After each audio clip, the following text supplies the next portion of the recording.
Sidi khabak atik padu thongge ado khabak atik pase kanone ayumdagi tawraga ngawraga pirabane ado sidi ngakhoigi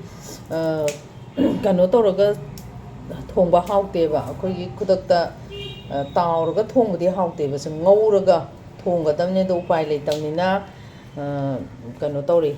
khoi tawraga kabak tawraga pibire e khabak atik pase ado si akoi kanone tamo yaimaga ina myangana pibirakpane ado ngasi thongjarage aduga yendemga thangjinga ma ironjarage yendem puchare aidi kamde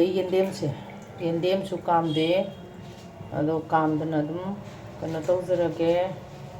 puchare morotek paga angangwa khara yale horen thangjingdo aroba kharaga ade phutoba kharaga phulaga thongjarage upai leite rombai ngase rong thae iromba janga yaudadi haute ko rau taw leiba ado maset ani thae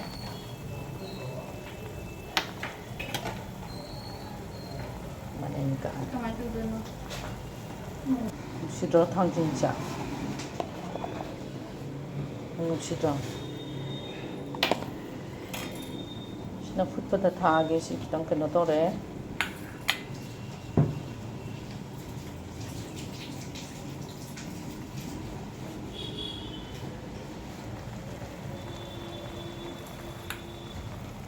이렇게 langdi oira aruba di oira ban lang natre ba sari ne ba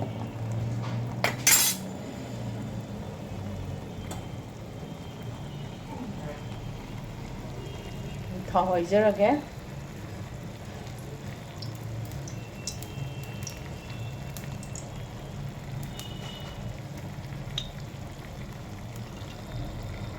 irombadi loisanbadi yare muthatpa heba hangin siang koina pudaso hauroi iromba muthatchare ka ma thongbagi maroi leire maroi na pakpi leire maroi khar yamna toge tobuni ko digi maroi mara leijare morotekpa tejpata ngari ama yejarage moro kamu lejare haribo sina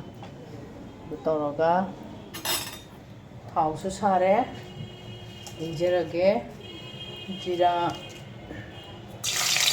tangira jira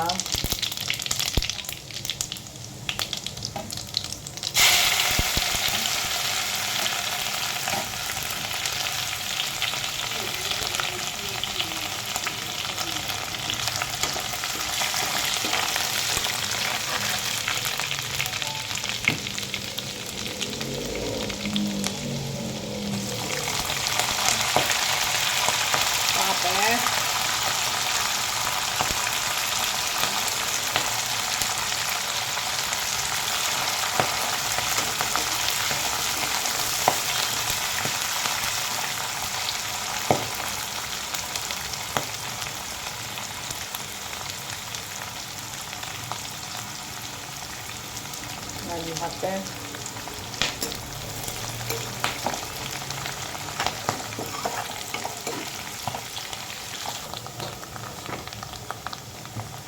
Methi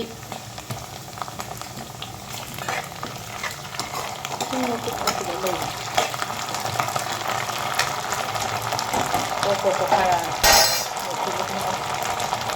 tingno ko kaya ato hinga ditingno methi che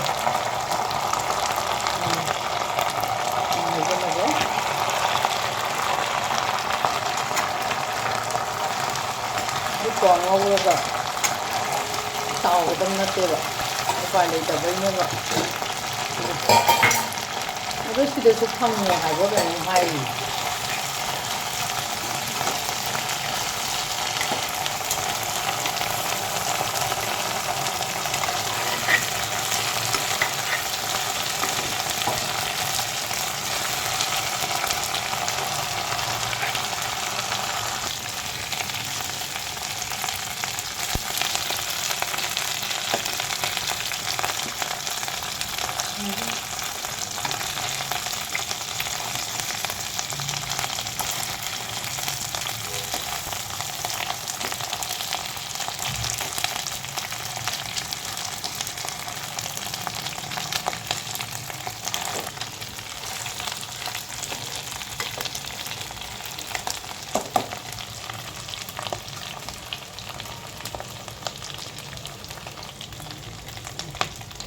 ꯑꯩ ꯃꯆꯨꯒ ꯃꯣꯔꯣꯛꯀ ꯍꯥꯞꯄꯦ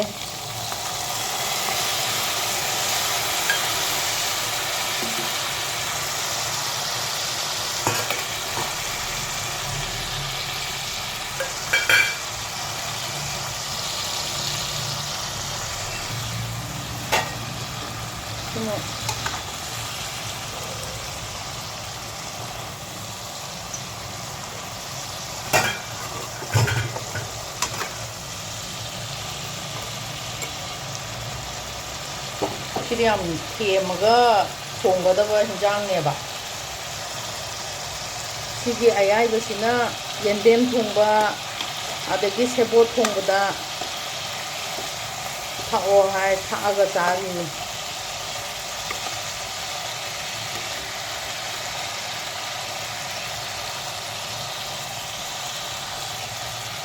ꯀꯕꯛ ꯑꯌꯥꯏꯕꯒ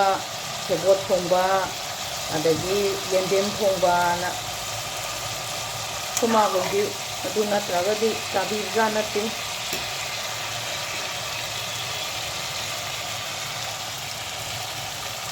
ꯀꯕꯛꯁꯤꯗꯤ ꯌꯥꯝ ꯊꯦꯝꯃꯒ ꯃꯍꯤ ꯍꯥꯞꯄꯒꯦ ꯁꯤꯡꯖꯨ ꯃꯆꯤꯅꯤꯀꯣ ꯁꯤꯗꯤ ꯌꯥꯝꯅꯁꯨ ꯂꯥꯡꯕ ꯍꯥꯎꯔꯣꯏꯗꯣꯏꯅꯦ ꯁꯤꯔꯤ ꯆꯥꯗ꯭ꯔꯗꯤ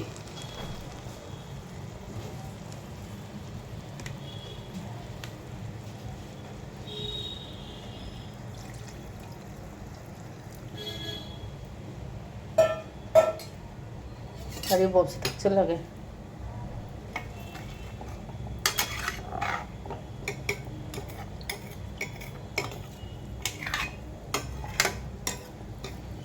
मैं comment भी हम पीबीरो को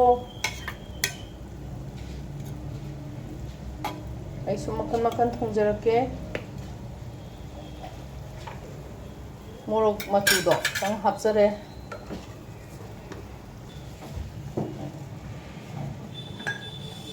थुम हापसरगे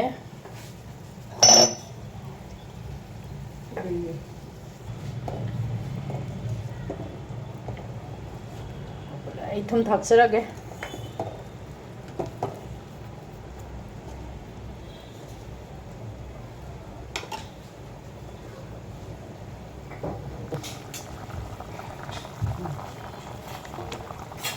मोर टेक्पसे अने यामना मुलहनिंगदबा हापे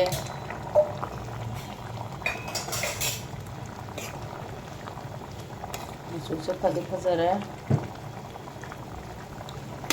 मरु मरांग खितंग चाइगे मरु मरांग से चिंगा हाइबा मान यामदि चाइरो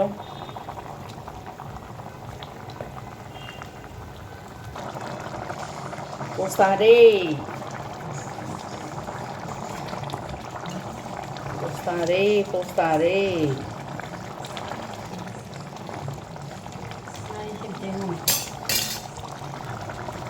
याने लोसनजरगे दो नोंग बॉम्बे नोंग याम चुइए दुना आई फदिगोंगसे लैद्रे मयाम नुंसिबिदना मेकागी मथेलबु नुंसिबिदना लाइक तौबियो शेयर तौबियो सब्सक्राइब तौबियो आई ngamigai adum namjaraage ko mathang